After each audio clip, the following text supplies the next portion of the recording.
All right, welcome to the Home Services Summit webinar series. These series are all about home service franchise brands. And so today we have the privilege of having Jania Bailey on as a CEO from FranNet. My name is Scott Abbott. I'm one of the founders of 5-Star Painting and the CEO of ProNexis. Our mission at ProNexis is to transform the customer experience in the home services industry through voice, text, chat, and instant booking. And for many of you who have been on the show before, you'll know that our format's really straightforward. I'll just have a great conversation here with Jania about FranNet and how great they are for the franchise industry, and for those of you who aren't using them yet as an option to help grow your brand. At the end of about 45 minutes or so, we'll open up for answers or questions and answers. Feel free at any point in time to, in the comments section here, just place your question in and I'll make sure I get to it near the end. Next month, we actually will have Franchoice on, Trent Halverson, their VP of Franchise Relations. They'll talk about franchise sales with their brand. It's very interesting talking with Jania how different FranNet is from Franchoice and other brokers. And so I'm excited to talk about what makes them different and how Jania has managed to turn FranNet into such a powerhouse in the franchising industry. So some quick background on Jania. She joined FranNet in August of 2006. As the president. I just learned today that they moved headquarters for her from California all over to Louisville, where she is today.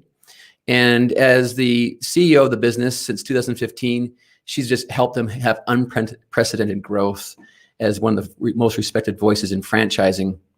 She currently serves on the executive board of directors for the IFA. For those of you that are not currently involved in the IFA, highly recommend it. It's where you meet some of these great people and learn more about franchising. And she chairs the IFA membership committee. So I'm sure she loves the plug that I'm now providing to the IFA. I've been a part of the IFA, I don't know, it's been about 13 or 14 years. I attend each of the events religiously and they have been fantastic. In 2018, she led FranNet to publish the first broker disclosure document and client bill of rights, which I can't wait to hear more about during our interview, what that is and how that works. And she was awarded the IFA Bonnie Levine Award for her contributions to the growth of the business. Jania, welcome. Thank you so much for joining us. Thank you. The only correction in all of that, Scott, is I'm not on the IFA board right now. I did my 6 years, so I've had a break for the last couple of years. Still very involved, though. So I am thrilled to be here with you. Thank you very much. Yeah, and thank you for your service. 6 years is a long time. And I know you work with some wonderful people there, I'm sure. And it was great. It was a wonderful experience. So let's jump right into, maybe you could talk to us a little bit about why a franchisor should be using a broker. First of all, kind of help us build the business case as to why a franchise brand should be leveraging brokers to sell their units. Well, the first thing I would say to everyone, Scott, is it's not for everybody. Not all brands need to work with brokers or should work with brokers. Brands that have a lot of, I would call, curb appeal or attraction on their own, they don't need brokers. They're getting a tremendous amount of organic leads and inquiries without any help, and that's obviously the cheapest way to bring in new franchisees. For those that don't have that curb appeal, and what we have found is a lot of service brands, they're just not as sexy a concepts as some of the others, so they do need the help. I would tell you that I would never put all of my development plans into any one channel. Brokers are one of those channels that you should be using if you need that extra boost to your development. Brokers tend to see clients that you would not find on your own. These are not the same people that are on the portals. They're not the same people that are inquiring. These tend to be people who are recently outplaced from corporate America or just burn out, and they don't even know what they're looking for. So they don't stumble onto one of your concepts as a rule. And that's where the brokers can come in and help paint that picture of the reasons to buy the concept more than what the concept does. What can the concept do for you as a business owner? So we get past that less than attractive appeal of the name. Not many people wake up in the morning excited about, owning a cleaning service of some sort. Mm-hmm. Whereas when you describe the upside potential, all of a sudden they get excited. I love it how you just helped me sell home service franchising, because it's, I'm a big believer. It's been my career for the last 16 years. And, speaking from experience, when we started Five Star Painting, the first 5 or 6 years, we actually sold almost all of our locations from just internet marketing and just hustle, finding candidates through local markets. But we started tapping into using and leveraging brokers later on. And you're absolutely right. I think any home service brand really should be leveraging brokers, because as you mentioned, if you're a retail brand or a restaurant concept, you're out there in the marketplace, people are seeing your brand day in, day out. But when you're in home services, people just don't see your brand very often. They may only see you with your brand once every 5 to 8 years, depending on the service you're providing. And so I couldn't agree with you more that that it's a strategy that's going to be great for home services, which is why I want to make sure we stress it on these shows. And I think it's also something that that it shouldn't be the only thing, as you mentioned, right? We should be leveraging multiple channels of distribution as we're growing our brands. So let's talk a little bit about what makes FranNet different than other brokers. Well, there's a couple of things. One is we are 34 years old. So we've been around, we've been through the upsides and the downsides of the economy, and we're still here. And the other is that we are a franchise ourselves. So we have franchisees that own local territories. For example, Kentucky is owned by Amanda Berry. So if a candidate is in Kentucky, they're going to be talking to someone on Amanda's team. They're not going to be talking to someone from California or someone from New Jersey who's never found their way to Kentucky and doesn't have an idea of what would fit here. I think that's a big advantage for brands working with us, because they can target those markets. So maybe they're sold out in the Carolinas, but they've got a lot of availability in other areas. They can zero in and work directly with those brokers where they have the most opportunity for success. Our territory owners tend to have associates under them, and that's something that's developed over the years that allows us to go a little wider and deeper into our territories. But that's the big thing that makes us different, and that is also one of the reasons we have some national partnerships, affiliates of the Small Business Administration that work with us on a national basis, and they like the fact that we have these local people that can connect with their local offices as well. I love that. I mean, you've bet big on franchising so much that your whole model revolves around it, that you actually have owners in each territory. And I think that I want to just stress there's some wisdom here, right? For a lot of other broker networks you're dealing with, those brokers can sell in almost any territory across the U.S. They're not just selling in their geography. And so this ability to zero in on maybe some key markets where your model works really well, FranNet's that perfect partner. You could say, I need these 5 states taken care of, right, and lock in. So maybe just talk a little bit about, in terms of coverage, you mentioned earlier, there's about 85 or so people that are anxiously engaged in the FranNet cause. Maybe tell us about, how many major markets are those people in? Well, we're in most of the major markets in the U.S. I do have a few open territories right now, and they're being covered by somebody that's the closest to that market. We also have about 4 offices in Canada, so we've got Canada covered pretty well.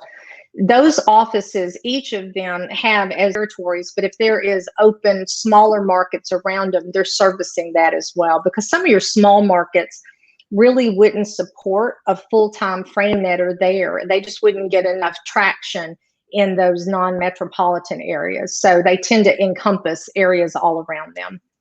Got it. So most of the U.S. and Canada is covered by a as you said, FranNetter. I like that word. Right. Okay, got it. That's awesome.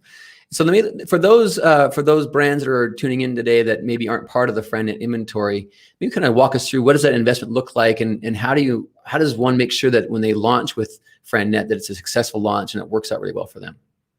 Well, you're going to have an upfront fee, and that depends upon whether or not you want to do a regional launch. Like you said, we go with 5 territories. That's actually how we decide. They can pick those territories, and it can be scattered all over or clustered. That's up to them. We also then have the national model. We have some that are Canadian only, and anybody who is also offering opportunities in Canada, talk to us, because those offices up there are always looking for new inventory in their area. So you would have the upfront fee, and then you've got 2 meetings a year. Those meetings are typically, historically, face-to-face, and right now we are virtual again. We did not plan it that way, but the virus just isn't cooperating. But those meetings are critical to your success. So I always tell people, if you're planning on joining us and you don't want to spend that money, don't join us, because it's going to really be a detriment to you. You want to be face-to-face with those brokers. And we have it set up where 3 days or 2.5 days, that's all it is basically you're getting one-on-one time around the room with the different brokers that you choose to see while you're there. Now, we obviously have some fun things too, but we make sure you get what you need the most, which is the FaceTime and the networking with them. In addition to that, so those 2 meetings a year and the annual fees, that's basically all of the out-of-pocket. And that needs to be budgeted and planned for. We do have opportunities that aren't costly for people to be involved. Now, some brands come in and want to make a big splash, and they may sponsor an event at the live meetings, or they may sponsor things through the year to get their name out there more.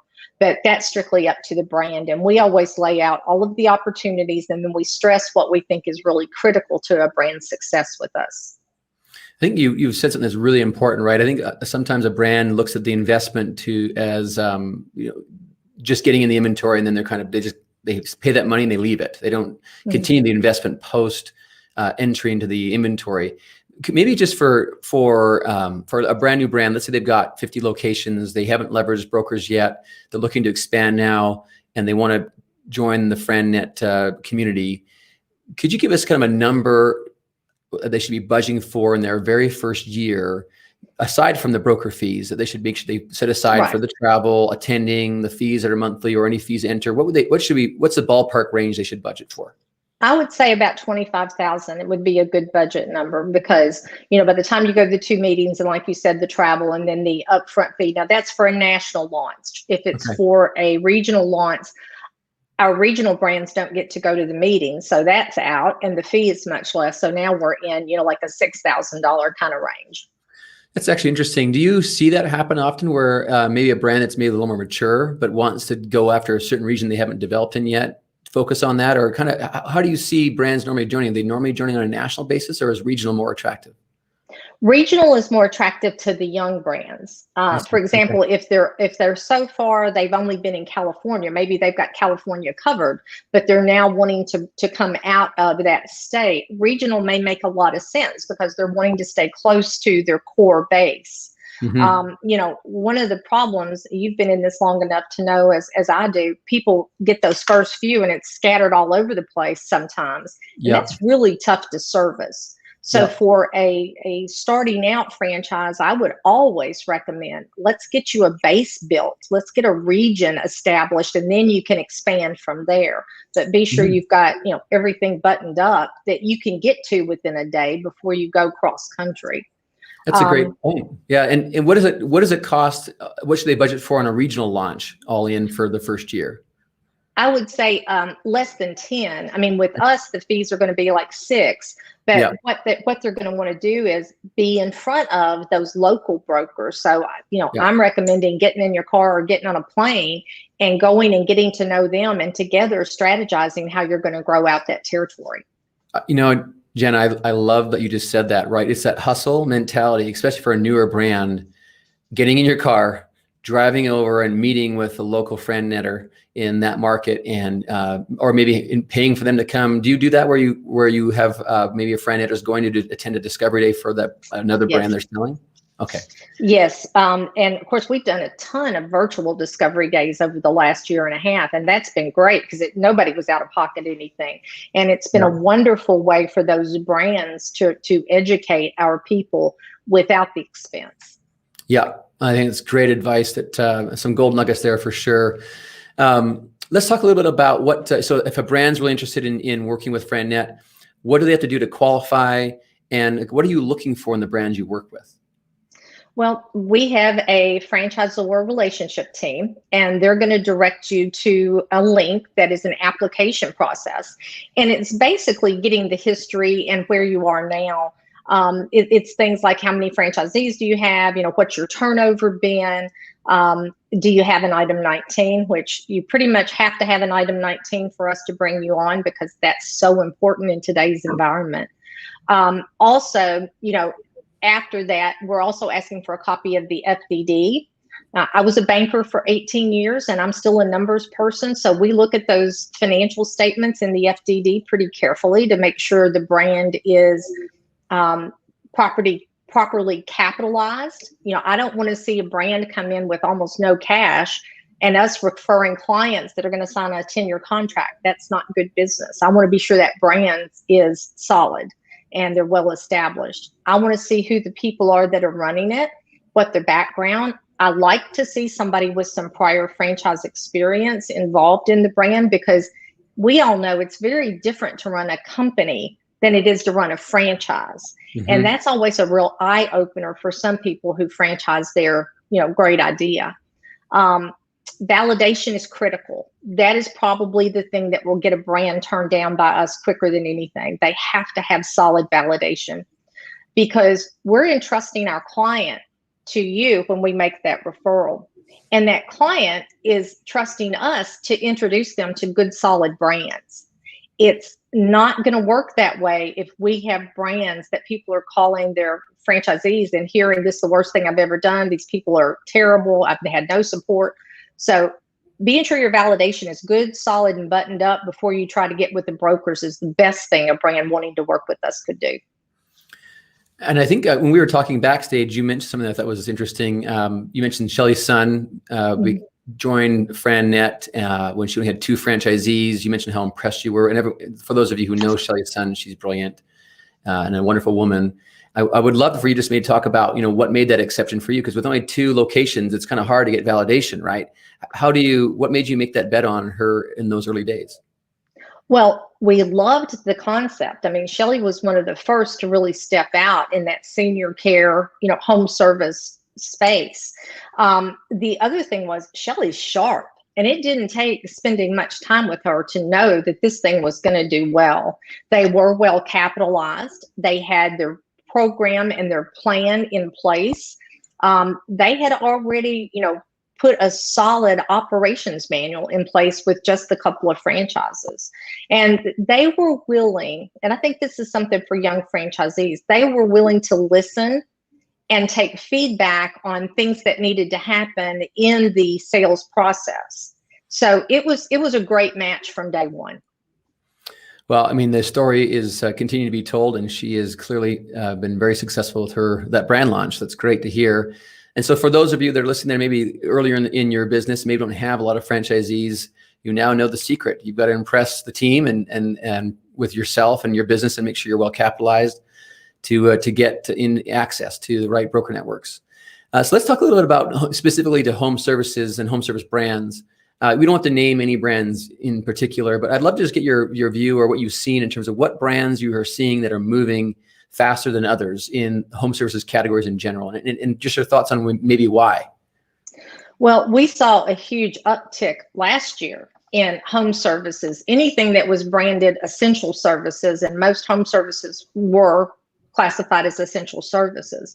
And that was great for the industry. We did a lot of webinars featuring different home service brands last year, and it was just amazing to us, the feedback that we received. It was like people's eyes were opened. These are businesses that are going to do well no matter what's going on, and they're businesses that I need and my neighbors need. So from that standpoint, I think this is really a perfect time to be in home services. Now, why do some sell and some do not? Kind of gets back to the things I was talking about before. If you don't have a good buttoned up process to handle a candidate when they come in, I mean, I've seen brands I love that have really undertrained development people, or development people that think they already know everything and they won't listen to any feedback. A perfect example, Scott, the last year and a half, we've had to talk to some of our brands and say, this particular candidate, we need to slow down the process, because I know development people that's like, we have a 90-day process, we have 120 days, and they're either in or out. Well, that has not been a good way to approach people during this last year and a half. People are more nervous. They're needing to do more validation. They're needing more reassurance. And I think being willing to be flexible and work with the broker to help that client across the finish line. So being a good partner with a broker with the broker groups makes a big difference. Being sure that validation is strong, obviously, and then being willing to just, be open about what has worked and what hasn't. And I tell people one of the biggest questions you better be ready to answer is, what did you do for your franchisees during the start of and the worst parts of the pandemic? How did you support them? Because that's a big question on everybody's mind right now. Yeah, I couldn't agree more. I'd love to get just also your views on what you see as being some best practices. You mentioned, for example, that some brands, they have a process that they bring people through, that a specific time frame, for example. People are adjusting some of that. Some people may hear that and go, I didn't know there's such a thing as having a fixed time period to bring a candidate through and sell. Clearly, a bunch of people use discovery days as part of their sales process.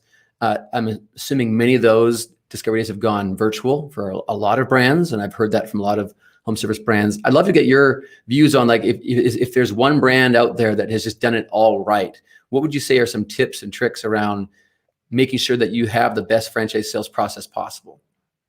Well, discovery day, I'll just kind of hit that one. I think a lot of franchisors got trigger happy, as it might be, and having discovery days because they could do them virtual. They were doing it way too early in the process. I know when I was in franchise sales and franchise development, the thing we always looked at is discovery day is the peak. You've got this building of energy and excitement about a brand, and it comes to the peak at discovery day. Well, if you have the discovery day too early in the process, and then you come into all the let's review a boring FDD, you've got the process all backwards. So you need to be sure that your process starts and builds and excitement and buy-in, and whatever that pinnacle is, that's where you have the decision day, or, are we going to join or not join?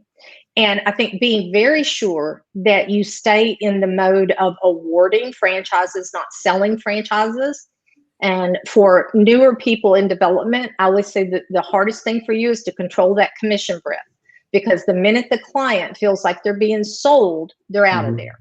So you have to stay very consultative, and we're getting to know you while you're getting to know us, and this will be a mutual approval process.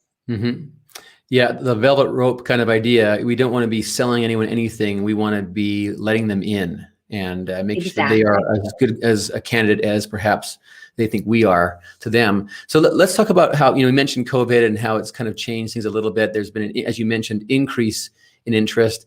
Maybe talk to us a little about how has COVID impacted franchise sales? Are you seeing, comparing your franchise awards in 2019 to 2020 and 21, what are you seeing there right now?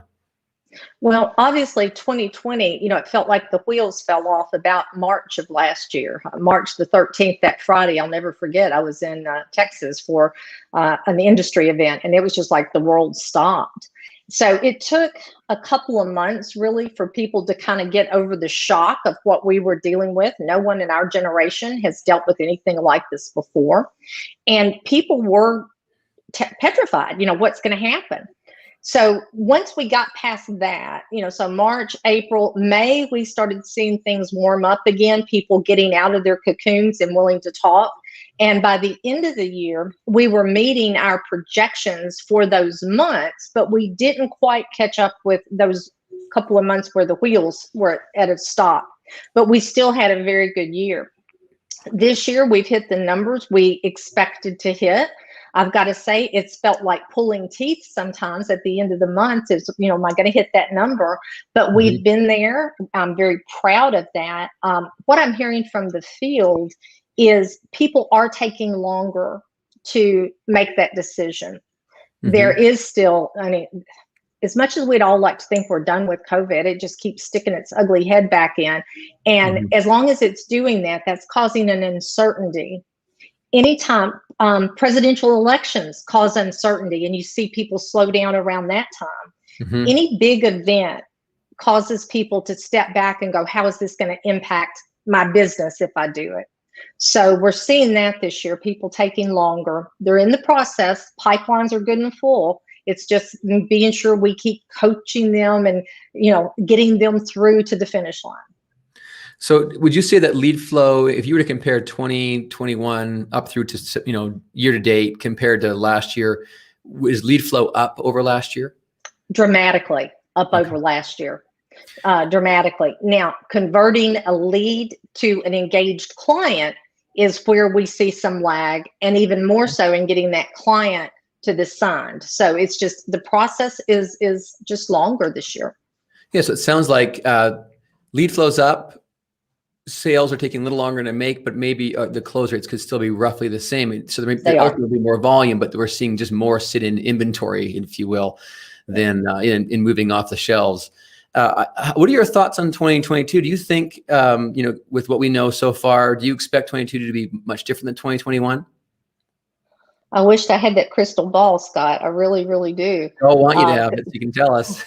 Because, we're getting ready to start looking at strategic planning and budgeting. This time of year is always my favorite. But it's a crapshoot. I think it all depends on this virus and what's happening. I do think it'll be better than this year. I think as more people, become comfortable with our new normal and some things do start turning back, live meetings and those type things, just know our clients are driving around and looking for shuttered businesses, and they're looking at, out of business, and those things are still causing hesitation. So I've got my fingers crossed. I'm an optimist by nature, so I'm going to say 2022 is going to be a great year. I think you're right. I know that in home service, I know, retail and restaurants and some health and beauty has, had they've seen a bigger impact from COVID due to these restrictions. I know home services in general, from what we've seen, has just been, as you mentioned earlier, a lot more people are looking at these essential services, and they do well in various economic circumstances. So I think for the home services crew, I think 2022 is gonna be a great year. I'd love to get your thoughts on just if you were to give advice to a brand around whether or not they should stick with in-person discovery days or decision days, as you call them, or whether they should go to, continuing an online or virtual decision day. What would be your advice to them? I think having the option is going to be the way to go. Some candidates may be gung-ho and actually want to come, see the place, want to see the headquarters, shake hands with everybody. And you've got other people who are going to be a little more hesitant to travel. I would not let that be a deal killer. If they're not willing to come to you, then I would be setting up virtual opportunities. I would be offering both, because I think you're going to have people that demand and want one or the other. So I'd be as flexible as I could be. I think that's wise advice. And I think a lot of us have geared up, right, to be able to do these decision days virtually, just out of necessity. And so why not leverage all of those tools, as long as you're seeing the same closes rates as you had in the past. I know from my experience, it's like a 90%, 92, 93% close rate around discovery days in person. I've got to assume that maybe a lower commitment around making a virtual decision day might result in a lower close rate, but you might get to more people, as you've mentioned. Let's talk a little bit about kind of where, given that FranNetters are local, they own a territory themselves. Sometimes they have team members with them. They're in the community. It's a little bit different than maybe other networks that are out there. Where does FranNet get most of their candidates? And, maybe just speak to the mix, if it's online or if it's local networking or recruiting. Well, and one thing that I think is very unique, we have 5 second-generation FranNetters, and I've got 2 sets of brothers in the company. So so you take one of these markets that's second generation, it has been built up by, let's take Jack Armstrong up in New Jersey and his son, John Armstrong, who works New Jersey and New York. Well, Jack has roots that go so deep. And what you're going to find is the majority of Jack's leads now come from referrals from prior clients. and prior clients coming back to do something else. Maybe they sold theirs and now they want to look at other options, or they just want to diversify their portfolio.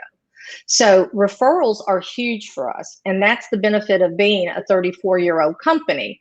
And by being local, we're so entrenched and we stay in touch with our clients through the years. So that's a big source for us. Those national partnerships I mentioned, they're huge for us. And we do both in-person things with them as well as national. That's our bread and butter. That's where we do the majority. Yes, we do the SEO and the PPC and those things for our website and to build up, more brand awareness, and we're on social media. And those are adding nicely, as we've gotten more comfortable with it through the years. When I took this job, FranNet was just getting a website in place as an afterthought. So that was 15 years ago. We had a lot of catching up to do. So we do get the internet-based some activity, but a lot of it still it comes from people hearing about us from a friend. It comes from people I always say, if like Amanda Berry, I want her name to be on people's thoughts when any of their friends say, I'm thinking about going in business. I want them to say, well, you ought to talk to Amanda Berry. But we've got to be so entrenched in our communities for that to continue. And that's really where we kind of shine. And that's a really big deal, because it's a group of people who are looking for a business that only FranNet has access to, from all that legacy work you've been doing, the reputation you've been building over years and years in different markets. I think it's unique to have people, second generation owners now in some of these markets. So for brands looking to partner with someone that's got that angle, this is it's great. I know a lot of other brands do a lot of online efforts, recruiting through like LinkedIn and so forth to try and find candidates. Is that part of your mix as well? Or do you also leverage those kinds of tools? Okay.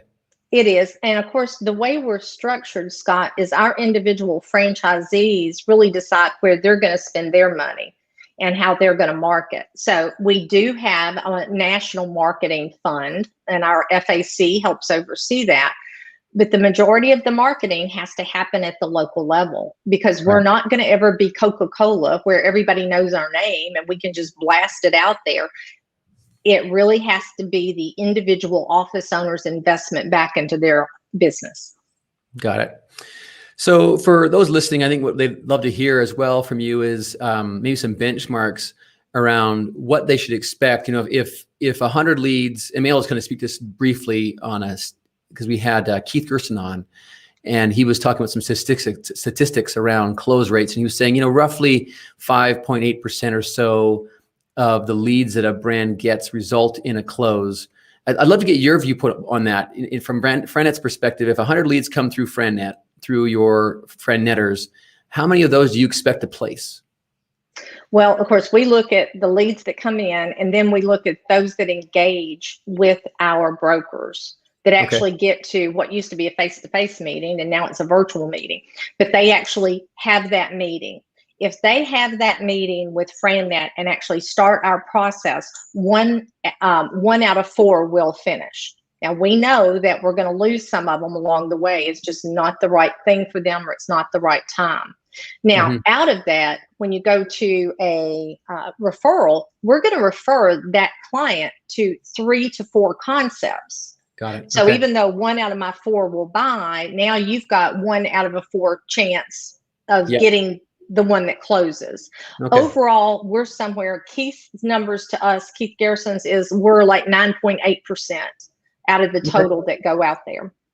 That's really good to hear, because I guess if you are presenting sometimes 3, sometimes 4, so that's actually really high, right? To know that if you get a referral from a FranNetter, I love that name, by the way, you can expect to be closing about 1 in 3, 1 in 4 of those should be placed. If you've got a good process, better than average, you'll do better than that. And I think you answered one of my other questions I wanted to ask, which is when someone goes through that in-person meeting or a virtual meeting now, you then present 3 or 4. What makes that decision as to whether or not it's 3 or 4 or 5? Like, how do you decide exactly how many concepts will be shown? Well, I don't want it to be over 4, and I sure don't want it to be under 2 or under 3, because if you're only showing a couple, now you're really selling. if you stay in that 3 to 4 range, you're the consultant and you're giving them options, and then you're helping them evaluate those options. If you get over 4, I mean, come on, this is evaluating franchisees is not an easy to do, and you're going to overwhelm them, and you'll wind up with them basically falling out just because they don't know which way to turn. Now, if we show somebody 3 to 4, and at the end, it's just they're coming back, this isn't a good fit, then we may open it up and introduce some more. But to start out with 8 or 10 in the beginning is just suicide to that deal. You don't want to do it.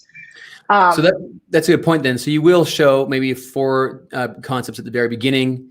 They'll interview or meet with those different concepts. And if it's not a fit, you will go back to that person and say, well, maybe there's 2 or 3 others that you want to take a look at. Right. And the way we pick the ones we're going to show, Scott, you asked that, so I'll try to give you a quick answer. I'm not good at quick answers, you may have noticed. No, that's okay. We work with the clients, and we have our own proprietary assessment that we have them take. It's we call it entrepreneur profile. And they take it, and that helps us kind of get some insight into that person. More importantly, when we have that first meeting with them, we're using that profile and asking them, do you see yourself this way? Well, was there anything you disagreed with? And then we start asking questions like, what kind of business are you interested in? Do you want to work from home, an office? Do you see yourself in a retail setting? What kind of employees do you want? Blue collar, white collar, does it matter? So you have to envision that we're building this model, and while we're doing that, we're basically eliminating brands in our portfolio that aren't a fit for them. Now, most of my brokers will tell you they go into that meeting already with a short list, maybe 10 to 12 brands that they think might be the right fit based on the profile and their budget and their money that they had to invest. And as they're going through their questions with people, they're drawing lines through. Well, that won't work. They don't want retail. They don't want this. They don't want that. By the end, they're going to have 3 to 4 that they think would be really a good fit based on that person's skill set, on their background, on what they're looking for, their budget, and their role as an owner in that business. How long does that process take for them, from the moment that a lead comes through to them from a referral, or they just maybe called you up because they found you somehow? You've that first virtual meeting with the consultant. They do this profile, this quiz that helps them understand what that person wants. From kind of the beginning to the end, where you start referring people to other franchise concepts, how long or is that lead engaged with you, or that candidate? It's really varies per office owner. My office in Canada, Gary Prenevos, would say his face-to-face meeting is 2 to 2.5 hours. Jack Armstrong, if they're not in and out in an hour, it's a bad day. So Jack's in New Jersey, so he's got shorter meetings, where my Canadian offices have longer meetings.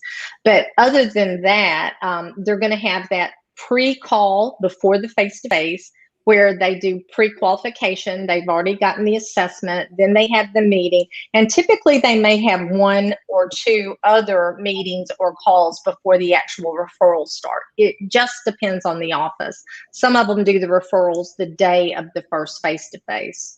So, I always tell people they can figure FranNet has actually invested in that client anywhere from 8 to 12 hours before the handoff is made. And so that's an interesting point. How many leads are, when we're working with a FranNetter, are they currently in the, working with 15, 20 candidates each month, or is it kind of hard to get their attention because they're dealing with, 100 people they're looking at buying a concept that month?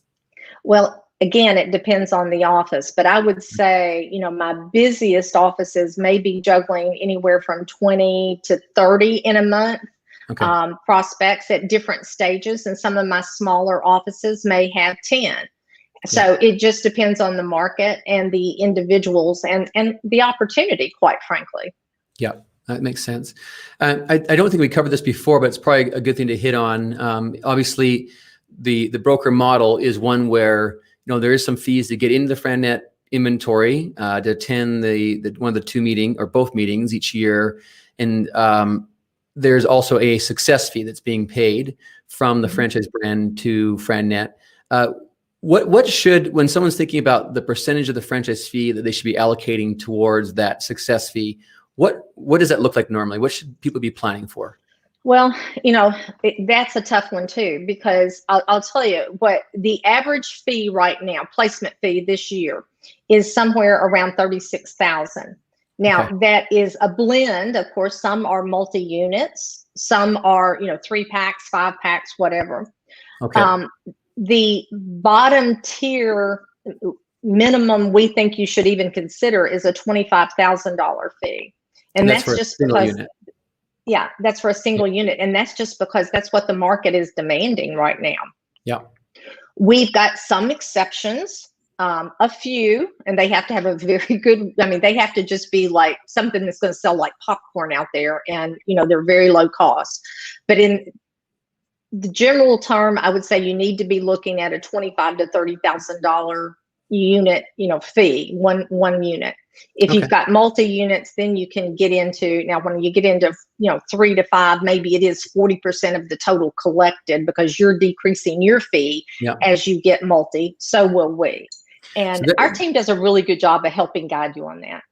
that's some really valid stuff to talk about there for a moment. Is we're seeing more, at least I'm seeing more and more of people looking to buy multi-packs, right? Buying their first 2 locations at one time, their first 3.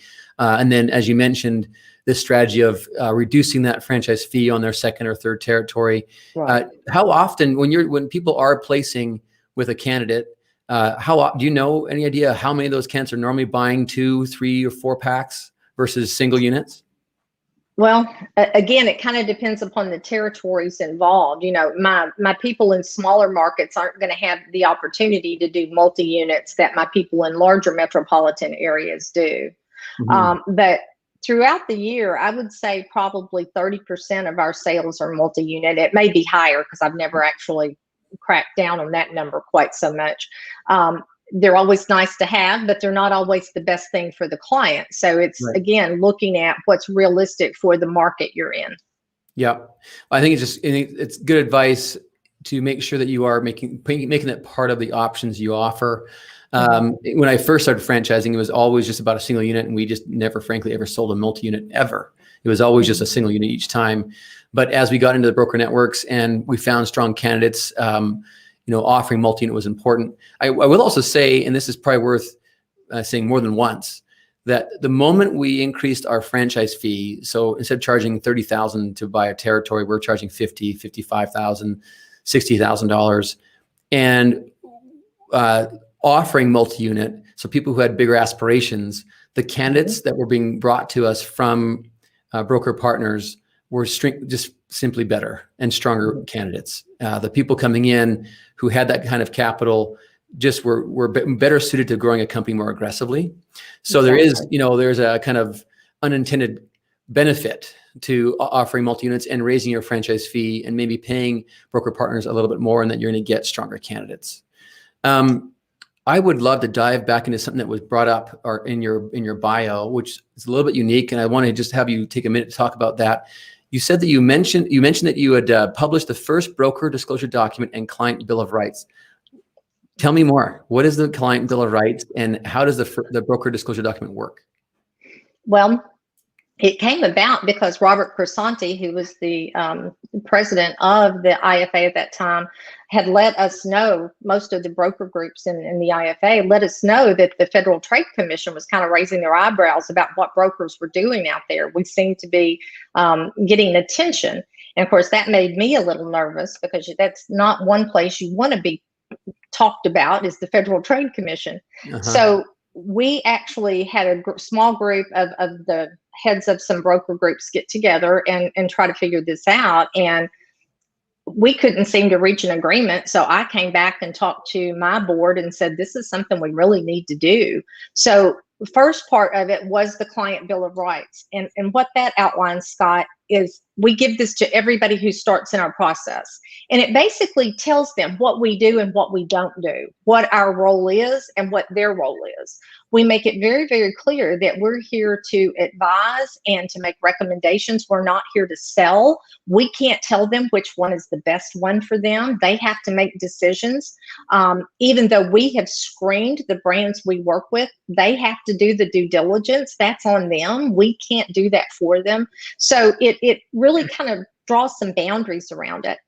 And then that was a part of the broker disclosure document. And you think about the typical FDD, which of course we have to have because we're a franchisor, but the broker disclosure document has some of the same areas: the history of the company, who the management team is, who our board of directors are, and our structure. We list our franchisees.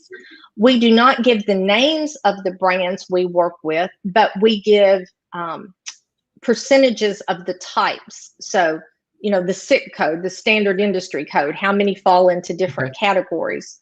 Because we've had clients say, well, is all you have home service? Well, no, it's not. We're showing you home service because of this, but it gives them some comfort, I think, to see that there is a diverse portfolio that we are choosing from for them as recommendations. Again, it goes into, what their rights are and what they need to be doing. But it really kind of strips away some of the unknowns about the broker industry. I love it. And before we jump into some questions from the listeners, I got one more for you, and then we'll get to Zach, who had his question here. Okay.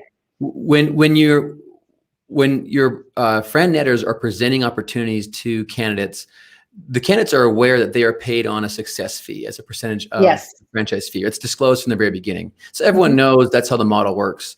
Do you ever get any kind of concerns coming back from candidates that their FranNetter is maybe incentivized to present certain brands over other brands? I did a national webinar last night, and that was one of the questions that came up was, how much do you get paid? And, how much of that is a factor in what you show? It's one of the reasons I tell everybody 25 needs to be kind of where you start, because that way that keeps all that, here's kind of where we start. And our people they're straight commission. They only have a fee when they're successful. What I see is more important than the dollar amount.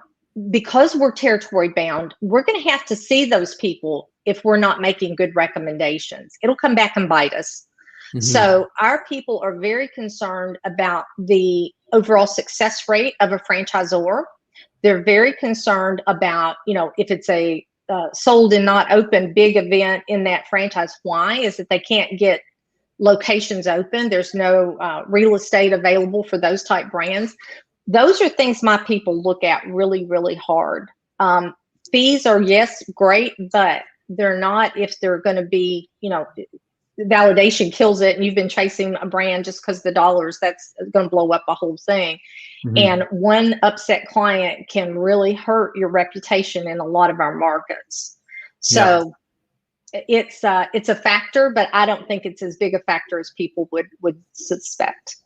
I have one more question for you before I go to the other questions, and just out of my own curiosity, when a brand launches with FranNet, let's say your top 2-3% of your brands, how many placements are those? And we'll talk home services only for a moment, just to kind of compare notes.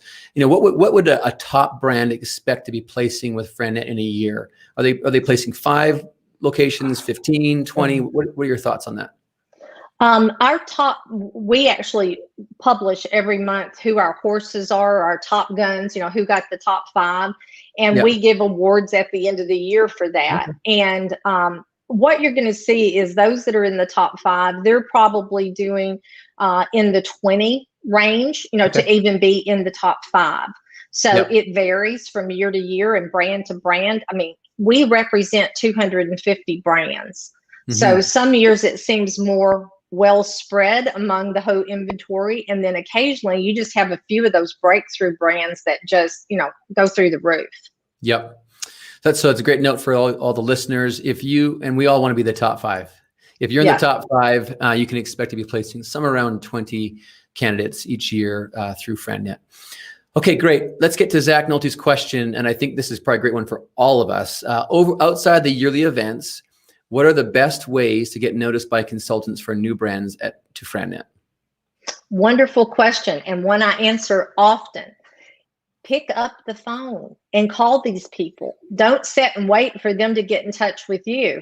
This is where I tell you to get you a target list. These are really hot markets for us that we want to penetrate. Get to know those brokers and just be an absolute pest until they respond to you. And if you're having trouble getting through to some of them, call me and let me know, and I'll help open the door for you. We also have something called challenge teams, where our company is basically divided into 5 regions. And those challenge teams have regular meetings, and some of our brands are reaching out to the challenge teams and asking for an audience, maybe a 10-minute presentation, maybe 20, but where you actually get that face-to-face time with a small group. So work my network, get to know the people, get in front of them, ask to be on the challenge team. We also have weekly FranNet calls, and we invite people to speak on our weekly calls. 5 minutes, quick hits. What are the updates? You can send newsletters. You can send, by all means, send deal announcements. Make them colorful and make them loud when you send it. Tell people who you placed and how they're doing, and what their background was, because then that gets other people's attention. Yeah, success begets success, right? The more you can tell the world that you're placing, it gets the attention of the FranNetters who want to be placing with you as well. Exactly. I couldn't agree more, Jana, with what you said around being focused, right? So if you know that you need to be in Dallas and your concept would do great in Dallas or Salt Lake City or Denver, then find those FranNetters, reach out to them personally. And Jana just give you permission to call her if you can't get through, and she will help open those doors. So Zach, make sure you leverage that as you're growing your brand. Hope you're doing well. Okay, we got another question here from Ritwick Dondi. His question is, how many broker groups should a franchisor be working with at a time? Also, as more franchisors invest more and more on SEO, PPC for lead generation, how do you think the role of brokers will evolve? Great questions. 2 great questions. Well, I'll start with the first thing. As more and more people are investing in SEO and PPC, it just makes it more expensive for us to try to fish in that pond. But luckily, that's not the pond we've made our living. We are getting in front of people that you're not going to hit that way. So ours are very different. I think there will always be a place for brokers, because it is an introduction to candidates that aren't sure where to go. Now, the first part of that question was, let me go back to that. How many broker groups should a franchisor be working with at a time? Is it, should we have 1, 5? What are your thoughts on that? Well, that's a really tough one. And it depends on your brand and on your manpower. How many people do you have in development? Because if you've got one person trying to work with 2 or 3 of the top broker groups, they're going to be spread really, really thin. Because let's think, if you're one of those, bullets that go through the roof with us, you're going to be bombarded. And if you're not able to respond in a timely manner to our leads, you'll die a very quick death with FranNet. So you've got to be sure you don't spread yourself too thin. Be sure you know that, what's your role with that group. We demand very ongoing frick and frack, we call it, back and forth. And if you're not prepared to give that level of service to FranNet because you've chosen to work with 10, you'll never have a chance with us. So, I often tell people they decide their own fate. And sometimes when you're working too many without enough people to handle those relationships, you wind up not doing well with anybody. So choose carefully, be sure you know what you're going to get for who you're joining. Jan, that's some great advice there. I couldn't agree more around, you need to instill confidence in your partners at broker networks, right? So they do territory checks. They're asking you if you've got some availability. They're sending you an email to know if you ask you some questions around your brand for their candidates. If you aren't getting back to them within an hour, in my view, I think you're too slow. It should be very quick. You set the tone in the relationship when you're extremely responsive and respectful to people's time, and then you become a pleasure to deal business with. So you definitely want to be in a position where you're not, as Jenna said, overloaded, and your people just can't be responsive to the partners. So great question. Thank you, Ritwick. I have a question again. Zach can't get enough. He's got another one. Let me go ahead and put it up here for you. Do you find FranNet adverse to working with third-party franchise development groups? We love them. We actually love them. We work with several franchise development groups. Now, We don't work with all franchise development groups. We want to work with groups that have good reputations and that we know have, very high integrity and are doing the right things, and that are bringing in the right brands and doing the right things by those brands. So, we've got some fabulous relationships with the third-party development groups. We love them because most of them know how to close a deal and how to work with broker groups. Yeah, I've got to believe, once again, coming back to instilling confidence, right? If you've got a FranNet partner or franchisee in a marketplace that's been doing business with someone for the last 5 years, over maybe 10 or 15 different brands, knows they can close, that they know how to handle the people they're handing them, and they can be taken care of, high confidence level, right? So exactly. you get that from the beginning, where if you're a brand new brand, you've never been exposed to FranNet, they don't know you yet, you've got a little more work to do to get that respect. Mm-hmm. And earn that trust. And it is like anything else in life. I've always said trust is earned in inches and lost in miles. So exactly. It's a long fight, but once you get there, it creates that brand awareness and confidence that people can trust your brand. So great question, Zach. I think that's all we have for today from the questions from the crew. Jana, you have been such a treat to have on the show. Thank you so much for being here and answering the questions that we've given you. And I wish you all the best. Have a great year. Thank you. Thank you for having me, and thanks everybody for attending. Thank you. Have a great day.